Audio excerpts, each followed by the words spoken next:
Hello, everyone. I'm going to read to you today something I've been working on, well, for many decades, I would say, really, but more intensely and specifically in the last 4 months. I've reviewed it with a lot of people around the world. It's called a Conservative Manifesto, and it's an attempt to begin the process of outlining a positive vision for the future on the center, right, and classic liberal front. I decided to entitle it a Conservative Manifesto. I'd played with the title, something approximating a manifesto of canonical Western virtues, but I felt that was a weaker title, and I also felt that it was time to make a statement on the metaphysical level, let's say, on the center conservative side. Conservatives are very concerned with tradition and community and responsibility, and those are all virtues and values that have been under tremendous pressure in recent years. And so after reviewing both documents, because I wrote two versions, one on the canonical Western value side, I decided that the Conservative Manifesto title and conceptualization was stronger. Now, as I said, I'm trying to outline a positive vision for the future, and this is a very difficult thing to do, and this is a test case, I suppose, to see how people respond, because I would like people to respond well. I would like to outline a vision that's very enticing to people, that wouldn't require compulsion to implement, that would get people on board voluntarily. And so anyways, this is a metaphysical inquiry. And so what might that mean? You can think about levels of profundity. At the base, the most profound ideas are theological, for better or worse, by definition, because they deal with what's eternal and sacred. On top of that is a metaphysical foundation, and that's where philosophy lies, and then out of that emerges such things as normative communication and social policy and normative discourse. And so this is a long ways down the hierarchy towards the foundation, but it's time for a discussion of foundational principles. Part of the culture war that's raging around us is, in fact, an argument about cultural fundamentals. And so, well, I'm going to read this. Now, it's long and it's difficult, and I have to read it because it's pushing the limits of my cognitive ability, and I had to write it. I can't do it spontaneously. It's too complex. And so I hope you'll bear with me and you'll find it useful. I suspect it will require several listenings for people who are really committed to it. And you can choose to be committed to it or not as you see fit. So I'm going to launch into it. And it's titled, as I said, A Conservative Manifesto. That's a play a bit on the Communist Manifesto. This is a Conservative Manifesto, so I suppose one among many. And I don't imagine it'll be the last word on that front. It's not designed to be a propaganda tool. It's designed to be an invitation, let's say. And so, onward with it. A Conservative Manifesto. Introduction. A profound crisis of meaning currently afflicts, destabilizes, and demoralizes the sovereign citizens of the West and the social institutions upon which we depend. That crisis has increasingly spread to the remainder of the world's people, generating confusion and sowing distrust, producing a counterproductive discord in place of the peaceful voluntary cooperation and competition that could instead reign over and unite us. That crisis is, in the first place, the consequence of a corrosive doubt sowed, not least, by the careless intellect regarding the value of the principles of value, aim, and action that have heretofore inspired, guided, and stabilized us. That crisis is, in the second place, the consequence of the historically unprecedented realization of our ignorance about the ultimate source, nature, and reality of those principles, and our resultant inability to formulate and communicate a clear moral justification for their existence.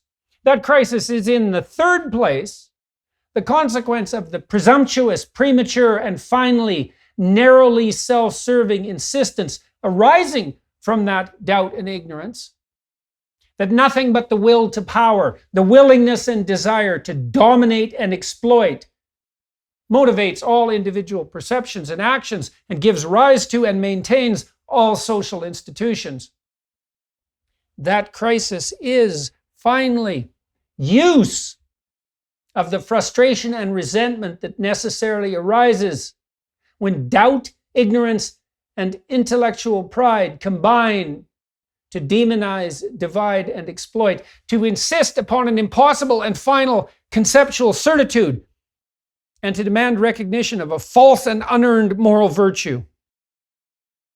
That crisis manifests itself in the idolatrous battles, simultaneously petty and terrible, that currently divide our world, in the disputes about identity that lead astray and render hopeless, in the stoking of suspicion between men and women, in the insistence that enmity must divide black, brown, and white, in the subjugation of the education that should enlighten to the ideologies that possess, in the cycle of accusation that threatens the trust upon which peace and prosperity necessarily depends, and in the panicked, anti-human, apocalyptic doomsaying that undermines the spirit of our sons and daughters.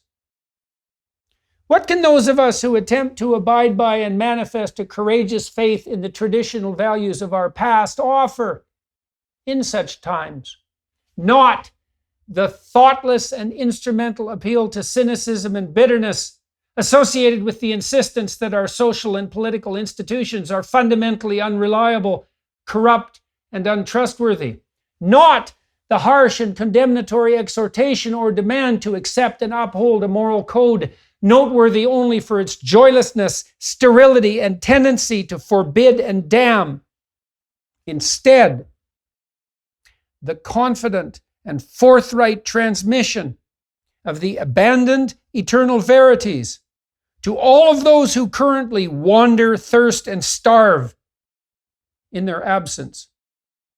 What are the values of paramount importance to the conservative temperament currently crying out for rediscovery, reconsideration, and discussion? An inevitably incomplete but crucially necessary list might include humility, liberty, autonomy, truth, agency, identity, merit, responsibility, tradition, community, stewardship, justice, and unity. To that list might be profitably appended a set of propositions about the true nature and source of absolute privation, the inevitability of economic inequality, and the practical realities of the individual competence upon which psychological integrity and social contract equally and mutually depend. Humility. Humility is the opposite of the prideful, authoritarian arrogance that insists upon the possession of comprehensive and final skill and knowledge. To revere humility is to accept the insufficiency of current presumption, to acknowledge the value of attending to what is not yet known, to listen to, value, and attempt to truly understand the opinions of others, no matter how ill-formed, to strive to gain further knowledge, and to convince and invite instead of insisting and compelling. Humility is therefore a fundamental precondition for learning, for the revivifying, meaningful engagement that learning produces, and for the maintenance and renovation of what has already been validly learned, established, and universally valued. Liberty. Liberty is valuable not because it enables the hedonism that heedlessly sacrifices the future and the community to the narrowly conceptualized present and the impulsive needs and wants of the individual. Liberty is valuable because it allows all free and unique people the opportunity to best confront the potential of the future, to engage in the voluntary, productive, reciprocal interactions that make peaceful, mutually sustaining social life possible, to speak the truth that redeems and renews, and to adopt the responsibility of citizenship and ethical endeavor. Liberty enables people to think authentically and without arbitrary constraints, privately and publicly. Liberty allows people to employ that unconstrained, authentic thought to imagine a diverse set of possibilities, to singly and jointly assess, criticize, prioritize, and improve them, and to choose from those diverse, criticized, and improved possibilities the most evidently valuable, compelling path forward. Autonomy. The emergent problems that constantly beset us and simultaneously offer new opportunities can only be addressed by the continual provision of equally unpredictable and variable sets of solutions. Such provision is best ensured by valuing and encouraging development of the widest possible range of productive activities and enterprises, from which variation might be drawn the most appropriate solutions.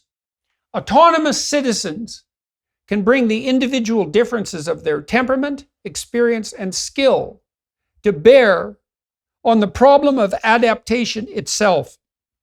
Autonomous people and institutions, as widely distributed as possible, are free to vary in their response to the particularized demands of their local environments.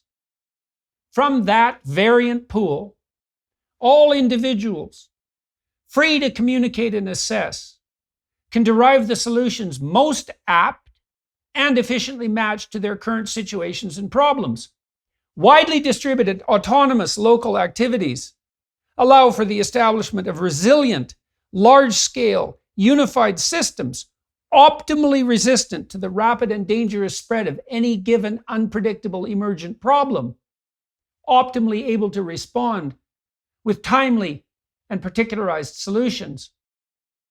The principle of autonomy, therefore, enables abundant provision in relation to the necessities and luxuries of life, maximal choice regarding the manner in which that provision will occur, and diverse opportunities for meaningful, sustaining engagement in the voluntary, productive, and sustainable private and social endeavors that best produce abundance and choice.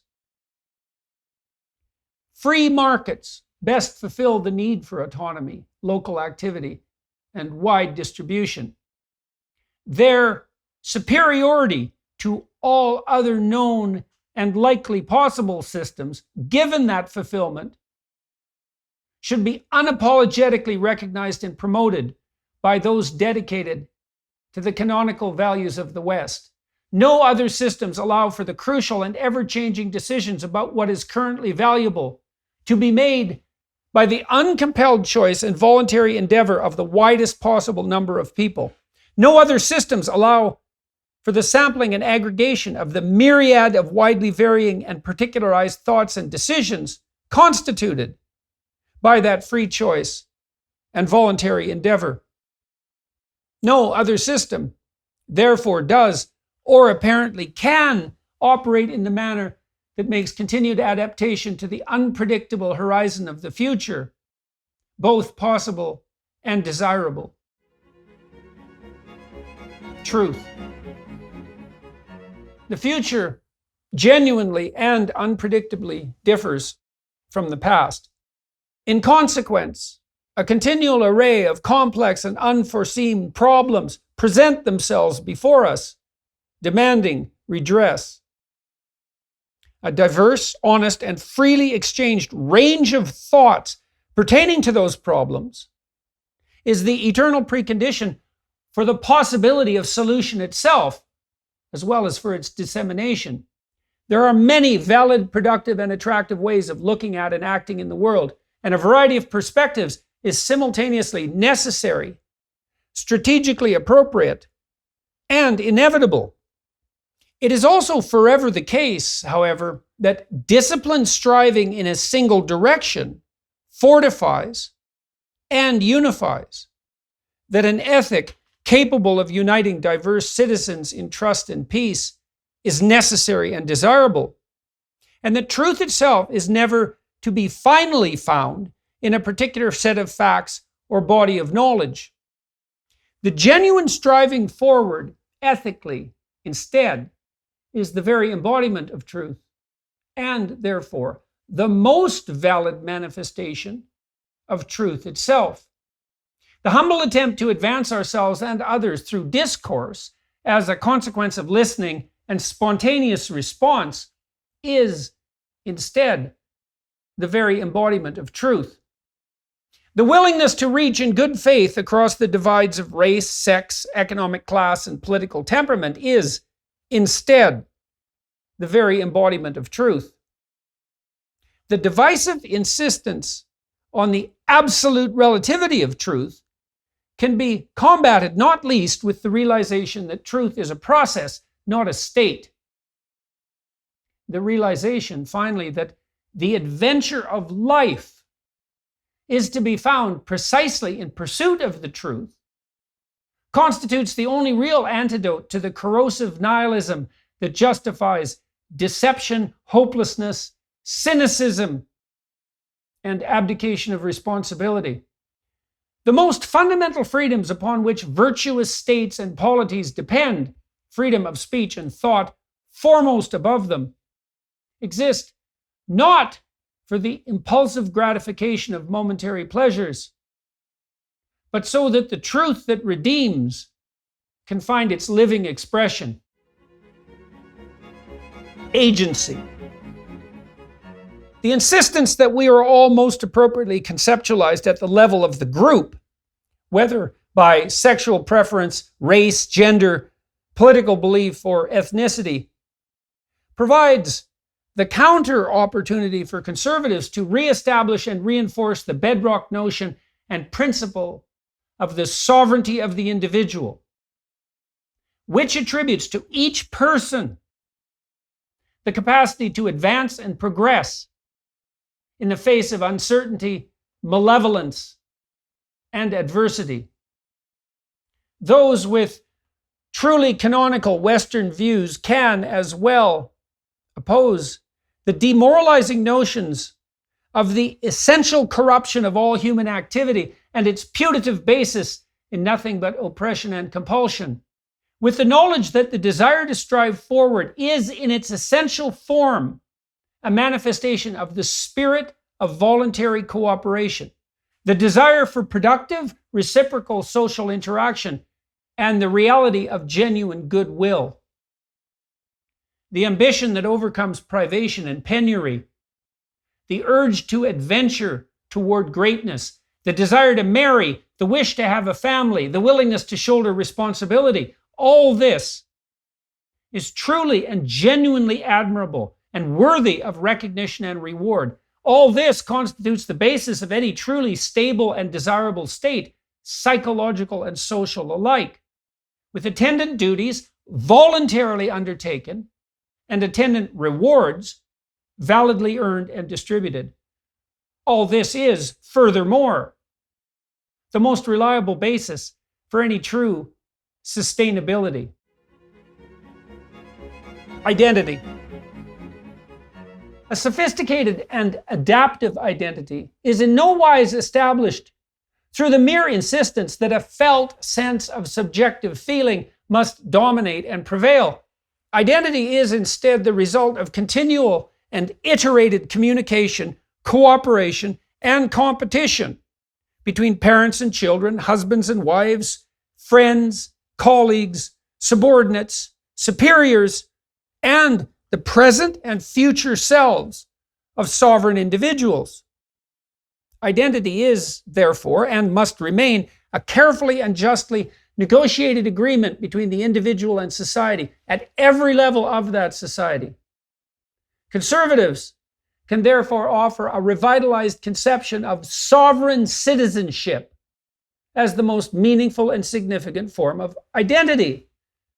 the sovereign citizenship that makes each person a credit to themselves, a reliable partner in marriage, a caring, judicious, and discriminating parent, a trustworthy and competent partner in enterprise, an active participant in local and distal civic institutions, and an informed, enlightened, and ethical political actor and voter. This is all predicated upon conceptualizing and articulating the need for a shift in the Western individual's moral outlook, away from the narrowly hedonistic blandishments of endless rights and externally bestowed privileges, and toward the constructive rewards attendant upon a mature sacrifice, duty, responsibility, and reciprocity. Merit. Individuals vary widely in their abilities across the entire range of human endeavor. A small number of highly productive people operating within all domains of human creative endeavor account for most of the production and progress. A direct relationship therefore obtains between the recognition and promotion of excellence and the ability for societies to ameliorate absolute privation, to generate and disseminate creative solutions to new and unexpected problems, to provide opportunity for individual and social flourishing and advancement, and to justly and effectively reward those endeavoring to be productive, successful, and generous. The tight causal connection between merit and consequence means that pure merit can be defined objectively by the ability to undertake the work and build the social networks associated with goals valued by the free choice of actors in the free marketplaces of friendship, community association, consumer choice, employment opportunity, and political decision. Such merit has been validly, however partially and imperfectly, and must remain the fundamental principle governing selection, placement, and advancement in our social institutions. Responsibility. Every individual requires a purpose to offset the tragedy of life. Every person needs something of true value to set against the anxiety, frustration, disappointment, grief, and pain of mortal existence.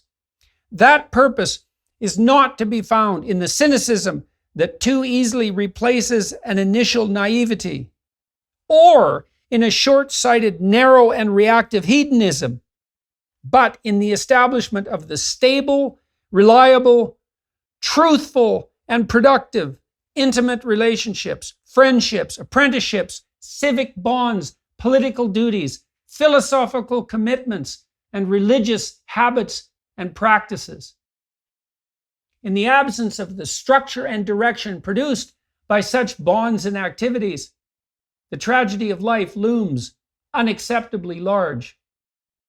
Individuals subjected to suffering in the absence of an orientation towards meaning and responsibility become cynical, unstable, hopeless, and alienated.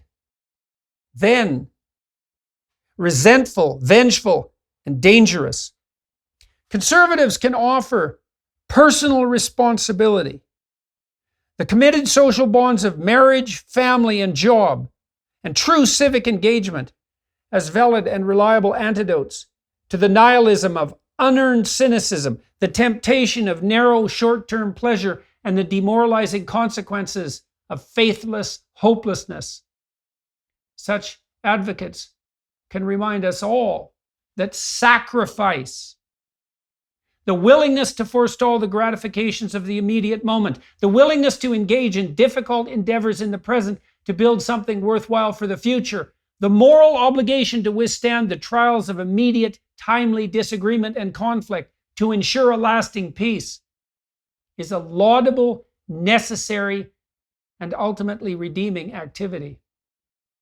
Such advocates can finally define a pathway through the pitfalls of guilt, offering atonement through responsibility as the proper response to the inevitably unequal distribution of talents and privileges. Community. The West has rightly emphasized the value of the individual, drawing on traditions derived from Rome, Athens, and Jerusalem.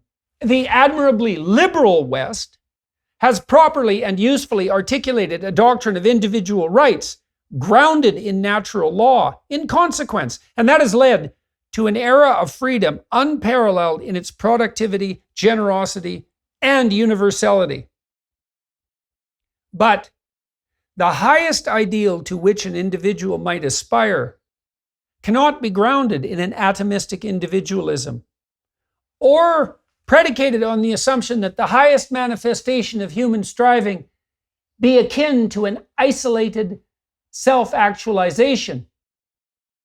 Conservatives can rightly insist the highest must serve the lowest, communally, in the truly religious sense, can rightly observe that we find our very sanity in relationship to community. Conservatives can note that sanity itself, both personal and social, is something continually and inescapably negotiated. That there can simply not be the happiness or the pursuit thereof at the individual level in the absence of the optimally functioning social surround. A purely individual ethos is shallow, unsustainable, unworthy, and fragile. What do we do when our happiness vanishes? A purely individual ethos fails to provide the orientation crucial for the upward striving that constitutes hope, the integrity necessary to resist temptation, the antidote to the dangerous and narcissistic expansion of ego and presumption, or the bounds of love that support us through tribulation, trial, and tragedy. Stewardship. Those who uphold the conservative ethos can offer responsible stewardship as the appropriate response to the necessity of maintaining harmony in our relationship with the natural world upon which our lives ultimately depend. This is an extension of the proper canonical response to the treasures of the historical past. That which is valuable should be recognized, valued, maintained, guarded, and passed on down the generational chain. The scope of human activities has expanded in recent decades to a scale that makes of those activities a genuine planetary force.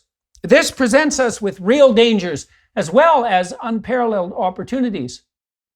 Panicked, apocalyptic thinking in relation to the former demoralizes, invites a careless and self-serving demonization and derogation, and justifies the kind of impulsive, incautious, reactive, global response that can easily produce unforeseen problems of the same magnitude or greater than the original problem.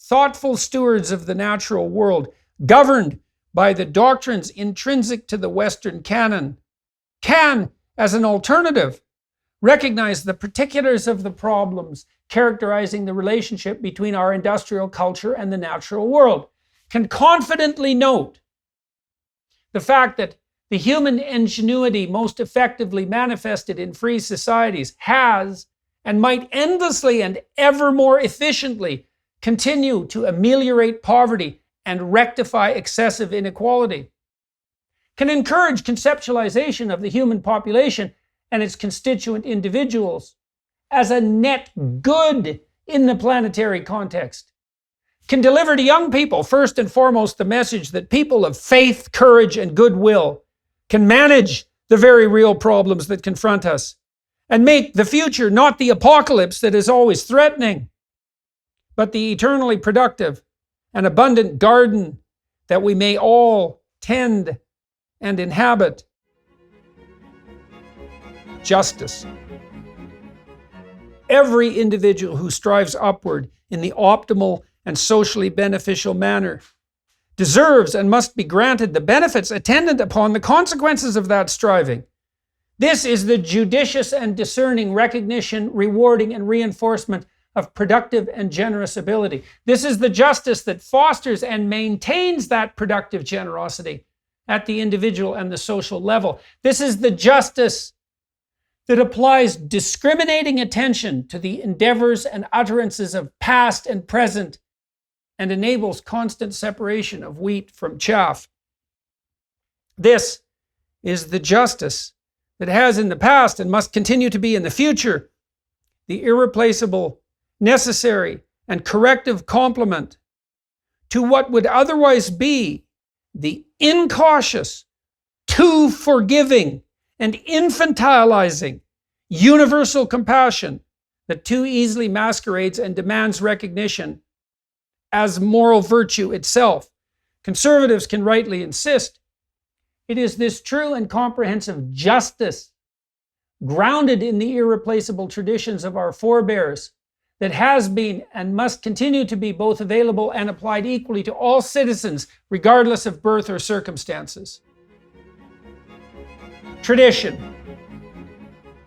Conservatives must state with courageous faith and confidence: the fundamental institutions of the West are solid, philosophically and practically.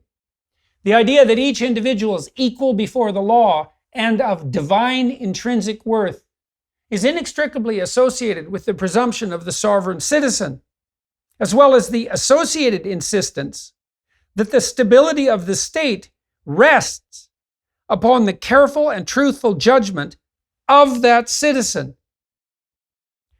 The idea that honest and untrammeled discourse among men and women of goodwill constitutes the eternal pathway to the truth that refreshes and redeems is a realization whose profundity of conceptualization and reliability in application is unparalleled in human history.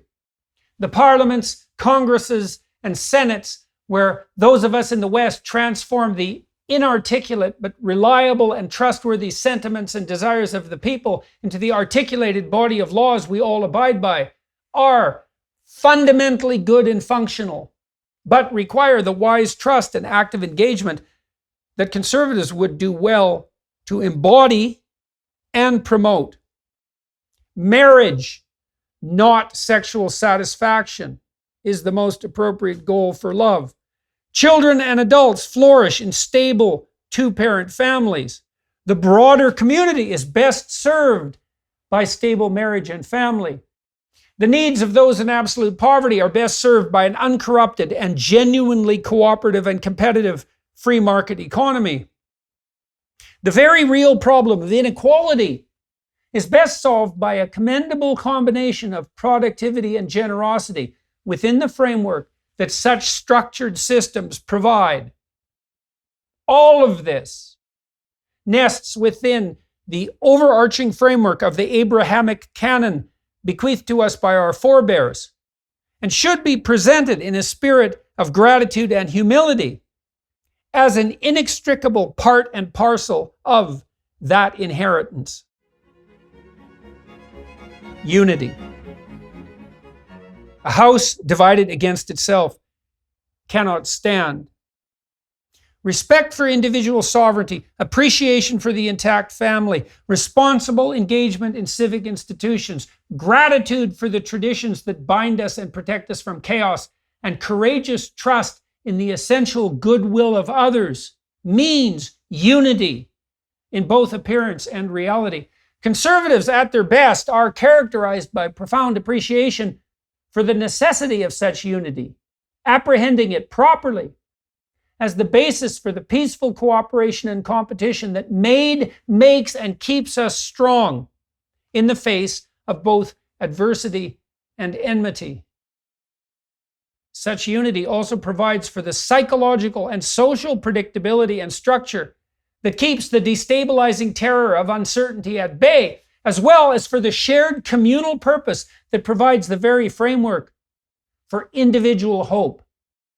The notion that no such unity is possible, or that it is always purchased through the use of self-interested power and compulsion, means only in the first case, that disunity and the chaos that accompanies it is inevitable, and in the second, that a profound misunderstanding is in place regarding the causal relationship between true stability and productive peace and the principles of free choice, voluntary association, reciprocal exchange, mature capacity to forestall gratification, and responsible action. The acceptance of these twin presumptions dooms their holder to a counterproductive and destabilizing anxiety and aimless hopelessness and a consequent bitter cynicism, and with no conceptual or practical alternative to the personal wielding of arbitrary force. This is a recipe for personal doom and social catastrophe. Conclusion. The blind and instrumental insistence that truth is an illusion and that nothing but power truly rules has left virtually everything of true and enduring use as a guide to purpose and a bulwark against despair abandoned on the wayside. The demoralized people of the West, and indeed in the rest of the world, are therefore crying out for the restoration of the abdicated values of individual sovereignty and responsible, genuine social service and purpose, whose acceptance and embodiment make our free societies possible, productive, admirable, generative, and stable. Conservatives who abide by the dictates of the eternal Western canon have the opportunity beckoning in front of them to once again make the case that the principles upon which we operate, the virtues in which we believe, and the freedom we have been divinely granted, truly and eternally constitute the basis for the life more abundant which people of good faith desire, and which we have every ability to establish and maintain. Thank you all for watching and listening. I genuinely hope that you find the vision that is beginning to be elaborated in this document compelling and engaging. I'm going to add to it 2 appendices, which I'll tape separately. We'll call them a Conservative Manifesto : appendices, which detail out 2 additional topics, one related to poverty and inequality and their nature and amelioration, and the second dealing with the precise nature of the relationship between personal responsibility and meaningful engagement. And so if you appreciated this first manifesto, then give some consideration to also attending to the appendices. Thanks again for your time and attention.